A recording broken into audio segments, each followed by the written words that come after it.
en esta ocupación emergente a nivel internacional, que es la dirección de proyectos. He ordenado la presentación en 3 ejes, una de contexto para aquellos que no están familiarizados, otra que tiene que ver con la transición energética. Todos los países abordan el tema de las energías renovables a través de una estrategia de transición energética, así se llama, y al final alguna identificación de oportunidades para la profesión en dirección de proyectos.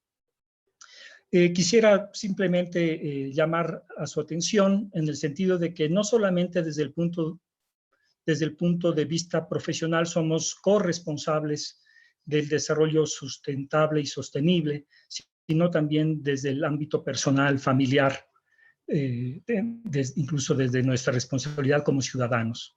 Entonces, desde cómo consumimos, cómo nos transportamos, cómo nos alimentamos, está ese compromiso, esa corresponsabilidad con el medio ambiente a la cual quiero llamar su atención para que reflexionemos y hagamos los cambios que tengamos que hacer con nosotros mismos y nuestras familias.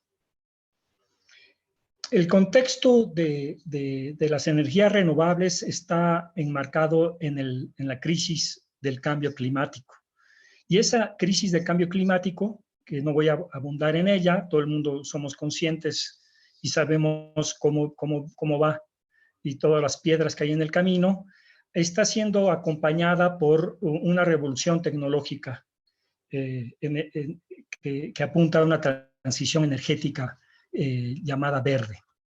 Entonces, en este contexto hay 4 tendencias en el plano internacional. Estas 4 tendencias han sido identificadas por un estudio del 2020 del Banco Interamericano de Desarrollo, que se llama Análisis de brechas y oportunidades de innovación en el sector energético en América Latina y el Caribe. La productividad y la eficiencia es una primera tendencia. Una segunda tiene que ver con el almacenamiento de energía y la gestión de la energía, vinculada a un tercer punto que es denominado como Energy as a Service, es decir, la energía como servicio, para finalmente ver una última tendencia que tiene que ver con alianzas, muy interesante, y plataformas que hacen posibles estas alianzas o que potencian estas alianzas multisectoriales y multiactorales. En la primera línea de tendencia vivimos una revolución de productividad y eficiencia. Para ustedes, para nosotros y para todos ya no es extraño el término Big Data, es decir, los data centers y las plataformas digitales son un común denominador para el manejo de información y para la comercialización y la distribución de esa información y en muchos casos de ese conocimiento. Estas plataformas van acompañadas de un proceso de automatización y de mantenimiento de las mismas. La automatización es también conocida como la inteligencia artificial, que la semana pasada, no, esta misma semana, el presidente ruso dijo que el futuro de las potencias económicas a nivel mundial van a estar sustentadas justamente en la inteligencia artificial y bueno, las energías renovables van de la mano con la automatización. La realidad aumentada y virtual es otro de los ejes que contextualizan las energías renovables. Cada vez es más recurrente el uso de la realidad aumentada y virtual para potenciar las propias redes, incluso para potenciar las nubes de información que tenemos a nuestra disposición. Y finalmente está el árbol de posibilidades de nuevas energías, como la geotérmica, la solar, la eólica o la nuclear. Estas son tendencias que, nos gusten o no, están siendo impulsadas y están creciendo tremendamente a nivel internacional. En esta tendencia de crecimiento de las energías renovables hay una gran oportunidad que tiene que ver con el almacenamiento y la gestión de la energía. Cada vez es más costoso el tema del almacenamiento. ¿Y en qué consiste el tema del almacenamiento? El problema tiene que ver con el tiempo real en la generación de la energía, en este caso eléctrica. Como ustedes saben, los paneles, por ejemplo, las tecnologías solares, como los paneles solares, funcionan mientras haya sol, y en la noche nosotros tenemos que recurrir a la red eléctrica para tomar la electricidad. Y entonces ahí hay un choque de visiones entre la administración pública y la visión privada, que en el marco del segundo eje voy a profundizar, que es el de la transición energética. Mientras no producimos en las horas de radiación solar, mientras no producimos en la noche, ¿cómo podemos almacenar la energía que generamos en el día? Bueno, esta dificultad es muy costosa. Entonces, hay por lo menos 4 tendencias que hacen al almacenamiento, y es por su tamaño. La energía, el almacenamiento de energía, de grandes cantidades de energía, están depositadas fundamentalmente en las fuentes hidroeléctricas. Es decir, son las hidroeléctricas las que funcionan en el momento que querramos, y por lo tanto el repositorio de agua que están en las hidroeléctricas funciona como una fuente de almacenamiento que se mide en kilowatts. A nivel de redes de distribución, hay distintas tecnologías que pueden ser cinéticas, que pueden ser químicas, que pueden ser electromecánicas, y estas mismas se miden en kilowatts. Sin embargo, y es una de las líneas con mayor inversión a nivel mundial, está el almacenamiento micro, es decir, el almacenamiento en watts a través de los sistemas fotovoltaicos en las casas, en las industrias, los sistemas de transporte tanto urbano como transporte privado. Estos sistemas de almacenamiento son sistemas de almacenamiento en baterías, y estas baterías están dejando de ser de plomo para convertirse en baterías de litio que tienen mayor capacidad de durabilidad y pueden ser recargadas con un desgaste mayor. Por eso es que se llaman baterías de ciclo profundo, porque las puedes llegar a recargar cuando se descargan hasta un 20, 10%. En cambio, tradicionalmente las baterías de plomo son recargadas a un 40, 50, incluso un 60%. Entonces, esta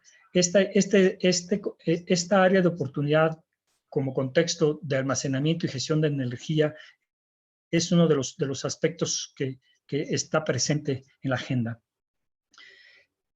Aquí vemos un gráfico, una tendencia entre el 2018 y el 2040 de qué países y qué regiones están almacenando más energía en todo el mundo.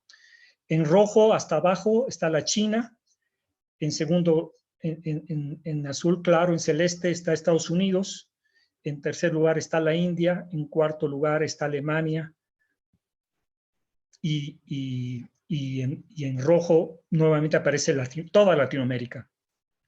Como ustedes pueden ver, China es el país que más crece en términos relativos, en términos de almacenamiento, seguido de Estados Unidos. Es decir, son 5 países con Latinoamérica como región, las que junto con Francia almacenan prácticamente el 50% de la energía que es generada. Estamos hablando fundamentalmente de energía eléctrica. Y la tendencia al 2030, al 2040, no se modifica, permanece igual. Ustedes se dan cuenta cómo los colores van aumentando de manera relativa a lo largo del tiempo, con los países que ya he mencionado como los principales, con las principales instalaciones de almacenamiento acumulativo.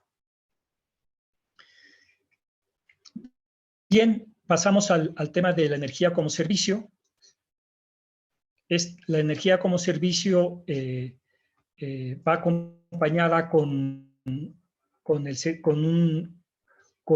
una visión de gestión personalizada, es decir, adaptada a cada usuario. Tradicionalmente la energía era proveída por un ente regulador. En muchos países en donde el Estado o el gobierno era el responsable. En las últimas décadas, en muchos países se ha privatizado o el sector privado ha empezado a operar, pero con la emergencia de las energías renovables, esta participación de los usuarios es cada vez más imparable, por llamarlo de alguna manera, ¿no? Esta tendencia ayuda a facilitar las transacciones de energía en tiempo real entre usuarios.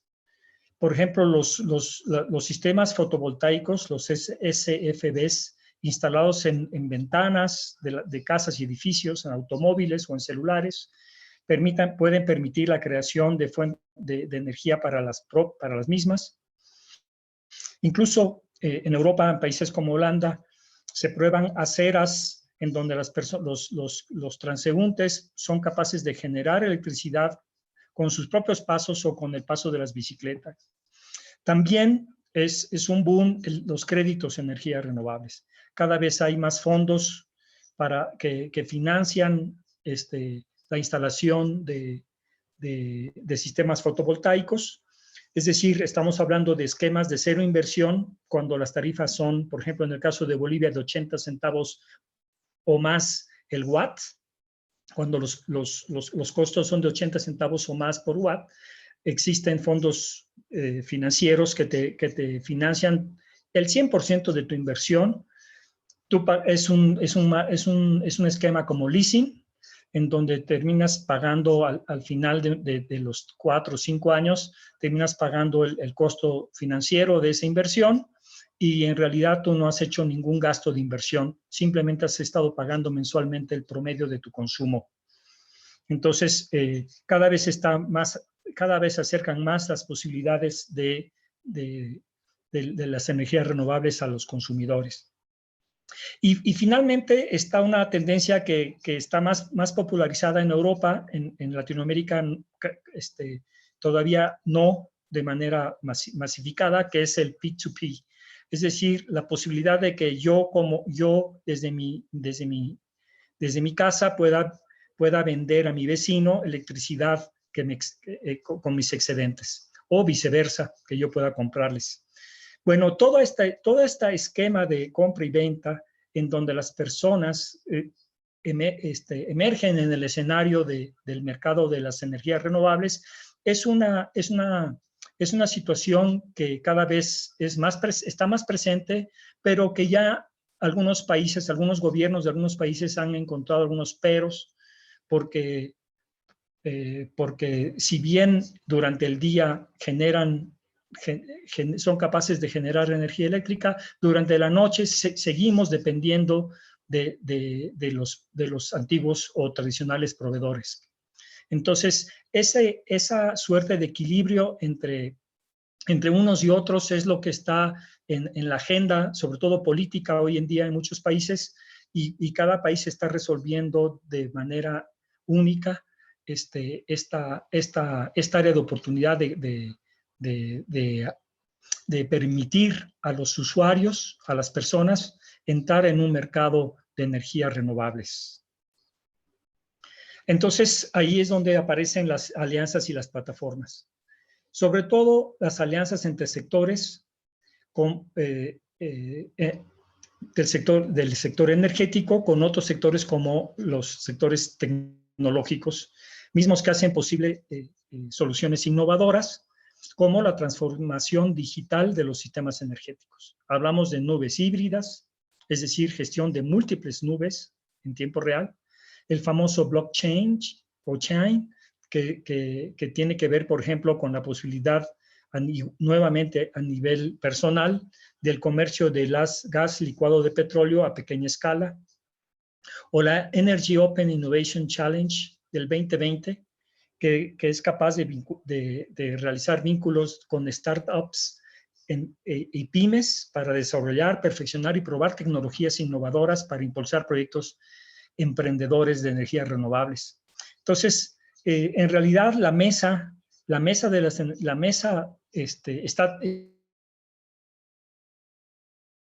está puesta para las energías renovables en distintos ámbitos, en distintos niveles.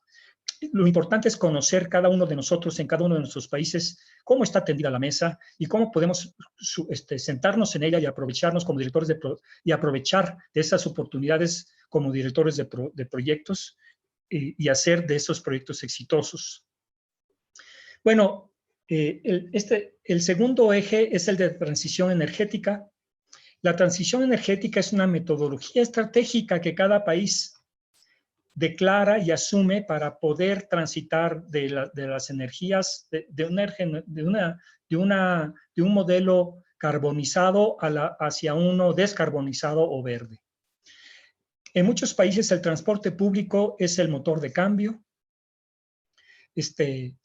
La inteligencia artificial y las energías renovables, como estábamos en los contextos, también es parte de la transición energética, es decir, los gobiernos están dispuestos a invertir, a subvencionar estas redes inteligentes, otros no, dejan a los privados para que lo hagan con libre mercado, pero en cualquiera de los casos resultan áreas de oportunidad muy, muy importantes. El tercer punto lo hemos puesto en negrita porque tiene que ver con un área de oportunidad para IPMA en particular, que tiene que ver con la producción nacional, con la capacitación, la certificación, la gestión del conocimiento, la investigación, desarrollo e innovación. IPMA, nosotros como profesionales certificados en dirección de proyectos, tenemos mucho que aportar para que esta transición energética sea una transición energética con proyectos exitosos.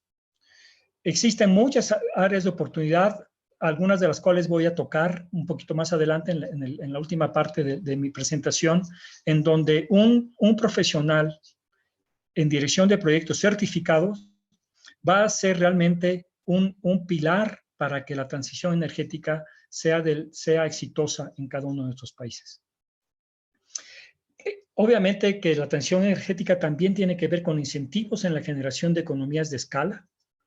En países como México, por ejemplo, son comunes la subvención, por ejemplo, para la capacitación y la certificación de equipos que son los responsables de hacer, por ejemplo, las instalaciones fotovoltaicas, las instalaciones de termotanques, las instalaciones de calentadores solares, etcétera, etcétera. Esas inversiones son la escala, ¿por qué? Porque son grupos humanos y son grupos de cursos y de eventos que se hacen de manera paralela, de tal forma de que las inversiones evidentemente están con una visión de economías de escala. Paralelamente, los países desarrollan normas técnicas, estándares, y de manera autónoma o con la participación de la cooperación nacional e internacional. Es decir, hay toda una pléyade de necesidades normativas y de estandarización para que esta transición energética tenga bases sólidas, pueda desarrollarse de manera transparente y con el concurso de los distintos integrantes de la sociedad civil y obviamente de los sectores económicos. Y finalmente está el tema de los anteproyectos o propuestas de leyes básicas. La mayoría de los países ha avanzado en este ámbito. En la mayoría de los países están claras las reglas. Países atrasados son muy pocos en este ámbito. Bolivia, por ejemplo, es uno de ellos que recién hace un par de meses, anunció las bases legales para, por ejemplo, hacer sistemas interconectados. Es decir, Sistemas interconectados son sistemas fotovoltaicos domiciliarios interconectados a la red pública. Esa interconexión, para esa interconexión es fundamental una base, una ley básica, una base normativa. Bueno, en el caso, por ejemplo, de Bolivia, recién la hemos conocido. Entonces, como pueden ustedes ver, la transición energética supone un abanico de tareas que tienen que llevarse a cabo, unas primero, otras después, y una vez echada a andar, sobre todo la parte normativa, es una transición que camina paralelamente en distintas direcciones. Según la Agencia Internacional de Energía Renovable, IRENA, en la región de América Latina y el Caribe, un cuarto del total de energía primaria proviene de fuentes renovables. Es decir, tenemos 3/4 partes todavía como área de oportunidad. Entonces, y además esta proviene, una cuarta parte proviene de recursos hidroeléctricos convencionales, que hacen de América Latina y el Caribe uno de los mercados más dinámicos en este sector. Brasil, Chile, México, Perú, entre otros, que son miembros de la Alianza de Energía y Clima de las Américas, ya han comenzado el cambio hacia una economía menos intensiva en energía, aprovechando sus abundantes recursos renovables y buscando aumentar su eficiencia económica mientras reducen sus necesidades de inversión en infraestructura energética. Entonces, la transición energética prevé 3 escenarios macros. Una de red centralizada, es decir, tranquilos señores, aquí los sistemas, por ejemplo, fotovoltaicos residenciales van a ir más lento. Nosotros vamos a permanecer con una visión tradicional con una visión tradicional y centralizada de la generación de energía, su transporte, su distribución y comercialización. Después viene una red descentralizada, una propuesta descentralizada, que es una tendencia mundial, y finalmente una red neutral en la que coexisten ambas posturas, ¿no? Entonces, las estrategias nacionales tienen estas 3 opciones, no hay otra más. O permanecen como centralizadas, se desconcentran o hablamos de una combinación de ambas o de un proceso de transición paulatino, ¿no? Entonces, es importante que nosotros como directores de proyectos y como profesionales en general, pensemos y analicemos en cada uno de nuestros países qué es lo que más nos conviene en el corto, mediano y largo plazos. Entonces, este cuadrito lo que nos permite es ver cómo en la cadena de valor de la generación, transporte, distribución y comercialización de la energía, se vincula con el soporte de red centralizada y con el soporte de red descentralizada. Como podemos ver, existen cruces muy interesantes que ustedes pueden hincarle el diente con la presentación una vez que tengan acceso a la misma. Todas las presentaciones entiendo que se van a poner a disposición de los que están siendo partícipes de este congreso, pero a lo que quiero remarcar es que cada vez está más estudiado las áreas de oportunidad. Es decir, por ejemplo, en el caso de red descentralizada, que es la segunda línea, vemos que en la generación hay una cadena de valor activada, en la distribución y en la comercialización lo propio, ¿no? Entonces, si nos vamos en cada uno de los ítems, podemos ver cómo se cruzan cómo se cruzan las cadenas de valor, el ámbito digital con estos soportes de los caminos que podemos tomar como, desde el punto de vista de generación centralizada y desde el punto de vista de redes descentralizadas. Bien, estamos terminando el tema de la transición energética. Este gráfico lo que nos muestra es nos muestra por grupos de países cómo está el índice agregado en términos de inversión, en términos de inversión pública, en términos del Producto Interno Bruto por persona, por país. Es tremendamente interesante ver cómo existen grupos de países que invierten más, que invierten países promedio y países que están rezagados en términos de cómo están afrontando sus presupuestos per cápita,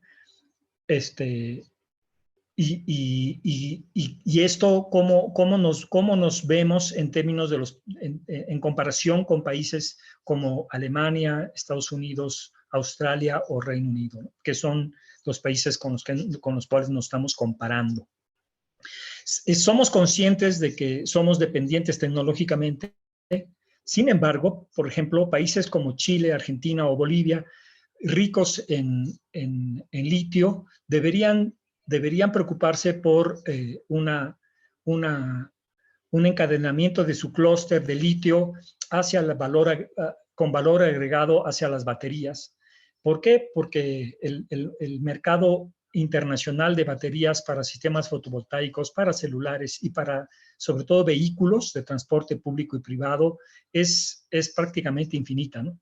Entonces, es muy importante que los países tomen conciencia de estas oportunidades. Entonces, por ejemplo, a mí me llama la atención que Bolivia está entre los países más rezagados, teniendo la fuente de litio más grande del mundo, ¿no? Bolivia debería estar mínimamente entre los países promedio, en el segundo grupo, de tal manera de que en 5 o 10 años, sobre todo pensando en los objetivos del milenio de Naciones Unidas para el 2030, en la Agenda 2030, Bolivia aparezca como un país protagonista, al menos en uno de los segmentos, que es la del almacenamiento y que tiene que ver con baterías de litio.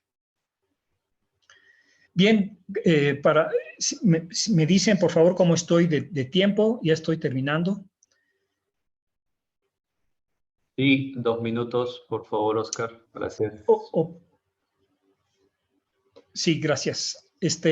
Las oportunidades para la profesión en dirección de proyectos, les decía que tienen que ver con formación, capacitación, gestión del conocimiento y investigación, desarrollo e innovación. Entonces, la transición energética como estrategia apunta a un portafolios, a una cartera de proyectos con un objetivo común, la sostenibilidad. Término que por lo demás está presente en la norma NSB4 de IPMA como algo que nos ata, como un vínculo, como un cordón umbilical que nos ata. Nosotros hablamos de la sostenibilidad de los proyectos, evidentemente, pero también la sostenibilidad de la viabilidad de los países, ¿no? O sea, en este caso son sinónimos.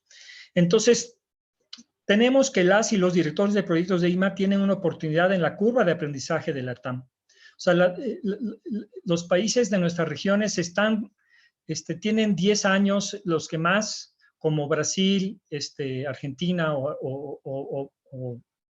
perdón, Brasil, Chile o México, que están entre los países con bases legales más longevas y que están haciendo intentos muy serios para impulsar las energías renovables. Sin embargo, estos esfuerzos no están siendo acompañados con directores de proyectos. Mi experiencia, al menos en Centroamérica y en Sudamérica, es que estamos importando viejas culturas o viejas culturas laborales de otros sectores, como el eléctrico, el del gas, a las energías renovables. Ahorita les voy a hablar más en particular de qué se trata esta importación. Entonces, urge que los proyectos de energías renovables sean dirigidos con profesionales certificados capaces de llevar al éxito a programas, portafolios, desde luego, y proyectos con sostenibilidad. En ese sentido, las áreas de oportunidad para los directores de proyectos, por ejemplo, se dan en los equipos de instaladores de servicios fotovoltaicos. ¿Quiénes integran estos equipos de instaladores de sistemas fotovoltaicos? Pues electricistas o fontaneros. Y los electricistas y fontaneros son profesionistas o profesionales que trabajan, que están acostumbrados a trabajar solos. Uno cuando tiene algún problema en su casa o en su oficina llama a un electricista y él es el que viene con un acompañante, con un ayudante a resolver. Pero a esos mismos electricistas los estamos contratando para que integren equipos de trabajo responsables de instalar sistemas fotovoltaicos. ¿Y cuál es el problema? De que ellos no saben trabajar en equipo.